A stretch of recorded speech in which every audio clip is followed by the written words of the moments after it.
नमस्कार, AKP news में आपका स्वागत है। मैं कामरान जोहार। सर, आज सुबह से ही हमारे इस मनीमठ के मैदान में इंडियन सेकुलर फंड का आज एक महासभा होने वाला था। अपने अधिकारों को लेकर के इन्होंने एक महासभा यहाँ किया, जहाँ यहाँ लोग काफ़ी भीड़ है लोगों का, और दूर दूर से माने पश्चिम बंगाल के सभी, खास करके जो एक क्रेज़ है लोगों में अभी नौशाद सिद्दीकी और भाईजान के लिए, वो देखने को यहाँ मिल रहा है। यहाँ मुख्य अतिथि के तौर पर अंबेडकर साहब के उनके जो उत्तराधिकारी है उन्हें भी यहाँ बुलाया गया है। मैं कोशिश करूँगा कि उनसे बात हो सके और उनसे कुछ प्रश्नों का उत्तर शायद मेरे हिसाब से मिल पाए। लोगों का काफ़ी भीड़ है, यहाँ लोग मौजूद है। लोगों में जो उत्साह है वो देखने को मिल रहा है। हमारे शेर आया हम संविधान को नहीं मानते और इसलिए उनका नारा है कि पूरी सत्ता कराएंगे। ये क्या किया? रियासती खराब जुमा इस देश में जो बदलाव में कि देश का स्वतंत्र देश काला देश बनाने की जो परंपरा है उनका संगठन था, लेकिन फिलहाल वामपंथी सिर्फ दो ही राज्यों तक सीमित है चुके हैं, एक केरला और एक वेस्ट बंगाल। ये दो ही राज्यों तक सीमित बैठे हैं। मैं उनसे आग्रह करता हूं कि आज देश की हालत को देखते हुए अगर लेफ्ट विचारधारा बचाना चाहते हो, इसका विकास करना चाहते हो, तो समझौते की राजनीति के लिए तैयार हो जाओ, वरना दूसरे राज्यों से जैसे अब मिल गए वैसे यहां से भी अपना शुरुआत हो जाए। मैं एक लॉस मानता हूं, मैं इसको जो है स्टेट को आरएसएस और बीजेपी लॉस मानता हूं। ये बहुत भारी नुकसान होगा देश को अगर वामपंथियों की ताकत अगर कम होती है। अगर वामपंथियों की ताकत अगर कम होती है तो ये देश का सबसे बड़ा नुकसान होगा। और इसलिए वामपंथी नेताओं से मैं अपील करता हूं कि नजाकत को देखिए, वक्त को देखिए और वक्त के मुताबिक चलना आप सीखिए। दलितों ने अपनी आइडेंटिटी जो है वो बरकरार रखी है। कई बार उस पर हमला हुए, मिटाने की कोशिश हुई, लेकिन राज्यों में अंदर दलितों ने अपनी एक आइडेंटिटी बरकरार रखी है। मैं अब उनसे कह रहा हूं कि बाबा साहब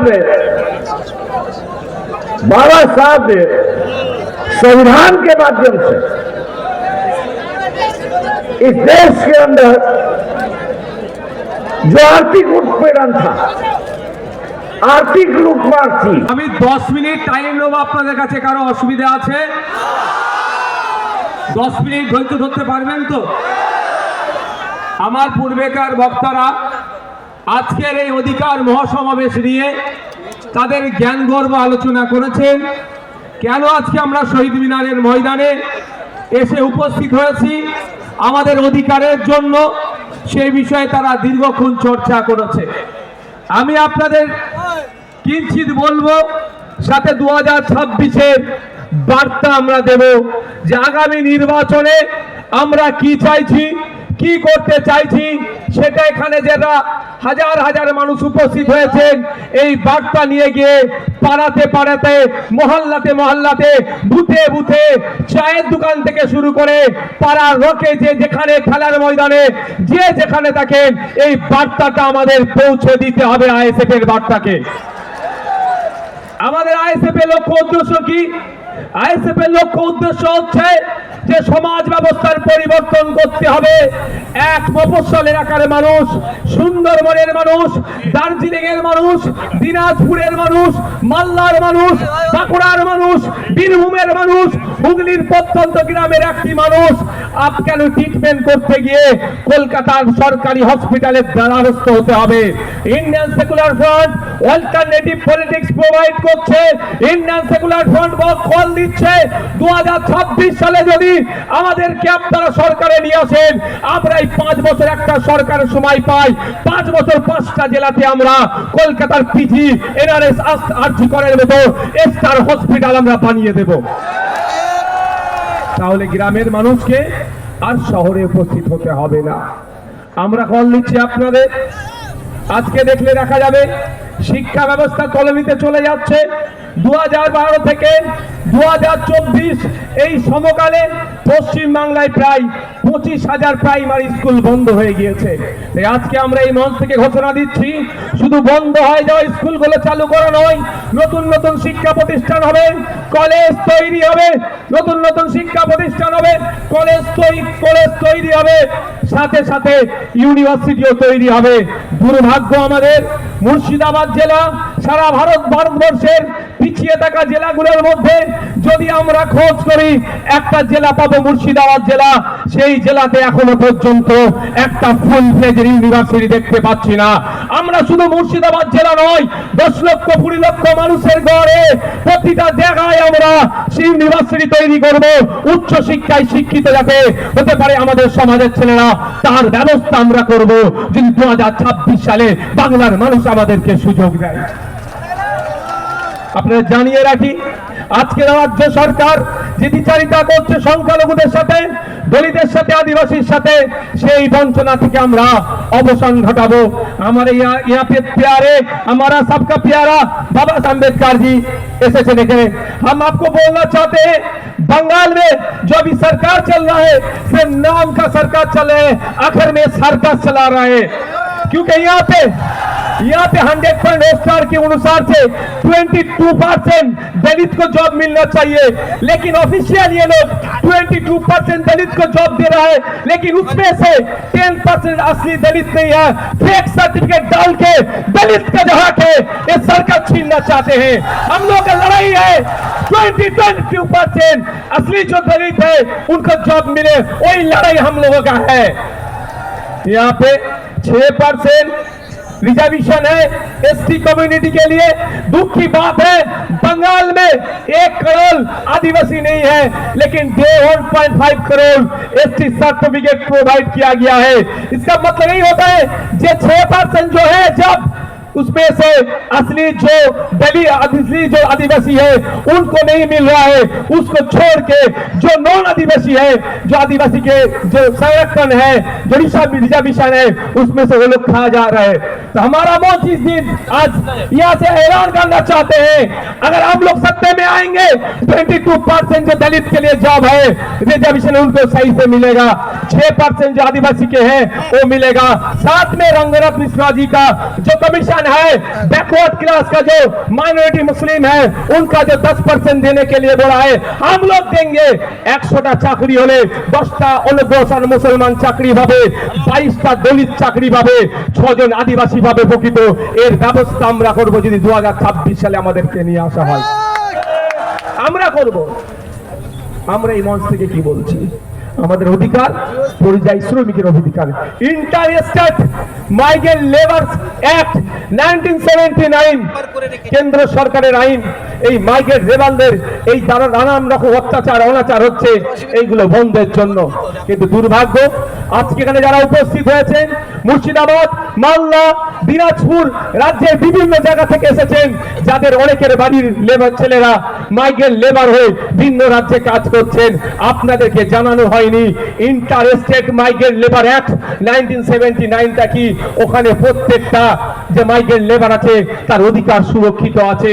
কিন্তু দুর্ভাগ্য আমাদের ওই আইনের বইয়ের পাতাতে সুরক্ষিত আছে, বাস্তবে কিন্তু আমার শ্রমিকরা সুরক্ষিত নয়। তাই আপনাদের বলবো, যদি আপনারা আমাদেরকে সুযোগ দেন 2026-এর জন্য, শুধু আপনারা নয়, আপনারা আজকে বাড়ি যাবেন, বাড়ি গিয়ে মহল্লাতে, ক্লাবে, মাঠে, ময়দানে, হাটে বাজারে, যে বাসে ঘাটে যেখানেই যাবেন, একটাই কথা যে আইএসএফ কে বা সুযোগ দেওয়া হোক। আইএসএফ এই চোর ডাকাত গুন্ডা মস্ত অবস্থানগুলোকে সরিয়ে দিয়ে সুস্থ সমাজ ব্যবস্থা নিয়ে আসবে। যেই সমাজ ব্যবস্থায় সরকারি কর্মচারীরা তার হকের দিয়ে পাবে কেন্দ্রীয় সমাহারে, যে সমাজ ব্যবস্থায় শূন্য পদগুলো পূরণ হবে, বেকারত্ব দূরে সরানো হবে, যেই সমাজ ব্যবস্থায় আনিসের বিচার হবে, তামান্নার বিচার হবে, তিলোত্তমার বিচার হবে, যে সমাজ ব্যবস্থায় নারীরা তার অধিকার পাবে, যে সমাজ ব্যবস্থায় কৃষক তার উৎপাদিত ফসলের দাম পাবে, যে সমাজ ব্যবস্থায় আমি আপনি মেহনত করছি, আমার আপনার শ্রমের মূল্যায়ন হচ্ছে না, এই শ্রমের মূল্যায়ন হবে, মিনিমাম ওয়েজেসটা আমরা বাড়াবার ব্যবস্থা করব।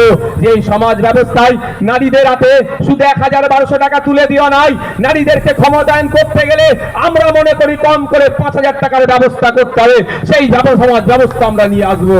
তবে হ্যাঁ, 5000 টাকা দেওয়ার সাথে সাথে রাজ্য কিছু কাজ বুঝে নেবে। এই সুস্থ সমাজ ব্যবস্থা আনবো যেখানে বর্ণগত, জাতিগত, ধর্মগত, নারী পুরুষের কোনো ভেদাভেদ থাকবে না, যেখানে সবাই আমরা মানুষ, আমাদের সামাজিক পরিচয় আমরা যেটা সেটা নিয়ে মাথা তুলে বেঁচে থাকবো। সেই সমাজ ব্যবস্থা নিয়ে আসবো। বাংলার মানুষ যদি 2026 লোক বিধানসভা নির্বাচনে আমাদেরকে সুযোগ দেয়, তবে सर AKP न्यूज़ में आपका स्वागत है। मैं कामरान जोहा। आज आप हमारे शहर कलकत्ता में आए हैं। सबसे पहले उसकी शुभकामनाएं आपको। सर, अभी मंच में हमने सुना जो सबसे इम्पोर्टेंट बात आपने कहा कि पश्चिम बंगाल जो है वो लेफ्ट फ्रंटों का एक राज्य है, यहाँ लेफ्ट फ्रंटेड लोग हैं। आपने कहा कि वामपंथियों को अभी समझ लेना चाहिए, उनको अपना मॉडिफिकेशन जो है वो चेंज होना, परिवर्तन होना चाहिए और समझौता करना चाहिए। तो वामपंथियों से किस तरह के समझौता को दो तरीके का है। एक जो उनकी अकड़ जो है, जी अकड़ जो है, वामपंथियों में हाँ, वामपंथियों में काफ़ी अकड़ है। और दूसरा जो है वो कास्ट रियलिटी देख नहीं रहे हैं, कास्ट रियलिटी नहीं देख रहे। इकोनॉमिक रियलिटी खाली देख रहे हैं। और वो भी एक है कि इकोनॉमिक रियलिटी की कॉन्सिक्वेंसेस जो है वो लोगों के सामने नहीं रख रहे। जैसे मैंने कहा कि आपका इम्बैलेंस बढ़ते जा रहा है, डॉलर बढ़ते जा रहा है, जिससे महंगाई होगी, इस पर जो उनका बयान होना चाहिए, उनकी जो जानकारी होनी चाहिए, दुर्भाग्य से उनसे कोई जानकारी नहीं है। ये आम पार्टियां जो है जो अपने अपने इशू को लेके चलती है, वो इस इशू को उठा रही है। दूसरी बात यह है कि काफ़ी बड़ा ग्राउंड जो है वो वामपंथियों ने लूज़ किया हुआ है। जी अब उनको अगर दोबारा उसको रिकवर करना है तो कॉम्प्रोमाइज़ के राजनीति के अलावा कोई रास्ता नहीं है। अगर वो नहीं करेंगे तो जो सोशलिस्टों का हाल हुआ, विचारधारा तो बची है लेकिन वर्कर बचा नहीं है, उस परिस्थिति से वो किस तरह का कंप्रोमाइज चाहते हैं? देखिए, कॉम्प्रोमाइज़ एक तरीके का, तो केंद्र में जब केंद्र शासित एनडीए है, उसके अलावा इंडिया जब बना गठबंधन, उसमें तो सवाल ऐसा है कि तो सर शामिल ही थे। सवाल ऐसा है कि आपको एक देखना है कि आप जब सरकार में शामिल होते हो तो आपकी विचारधारा एक मेन विचारधारा आम लोगों की बननी चाहिए, उसको अपने देखना चाहिए। जैसे कि आज बीजेपी सत्ता में आने के बाद उन्होंने जो है धर्म की राजनीति और एंटी मुस्लिम इसको इकट्ठा करते हुए अपना एक सोशल एजेंडा बनाया है। जी अब ऐसा है कि आपका सोशल एजेंडा क्या है? और मकान, ये जो है ये सोशल एजेंडा नहीं है, ये इकोनॉमिक एजेंडा है। इकोनॉमिक एजेंडा से सोशल एजेंडा नहीं लड़ा जा सकता है। तो क्या करना चाहिए सर? बैठे हमारे साथ में, उनको हम प्लान देंगे। अच्छा, आपके साथ बैठे आप प्लान देंगे? हाँ, थोड़ी ओपनली चर्चा हो सकती है जी उसमें। जी जी, इसीलिए तो सर आज मीडिया के सामने हम आपसे पूछ रहे हैं कि कोई सजेशन आप देना सर, ताकि उनको बैठने में मजबूरी हो जाए कि आपके साथ। सवाल ऐसा है कि जब तक बैठेंगे नहीं, जब तक विचारधारा नहीं होगी, तब तक मैं मानता हूँ कि कोई हल नहीं निकलेगा, ना कोई समझ होगी, ना कोई समझा पाएगा। अच्छा, ना कोई समझ होगी ना कोई समझ। तो आपके साथ बैठने से शायद कुछ हो। हाँ, विचारों का आदान प्रदान हो तो उससे एक मार्ग निकलता है। ऐसे अलग अलग कुछ नहीं होगा। ऐसे अलग अलग कुछ नहीं होगा। ठीक है सर, काफ़ी अच्छा टाइम दिया, ऐसे मुलाकात होते रहेगी। जरूर धन्यवाद सर।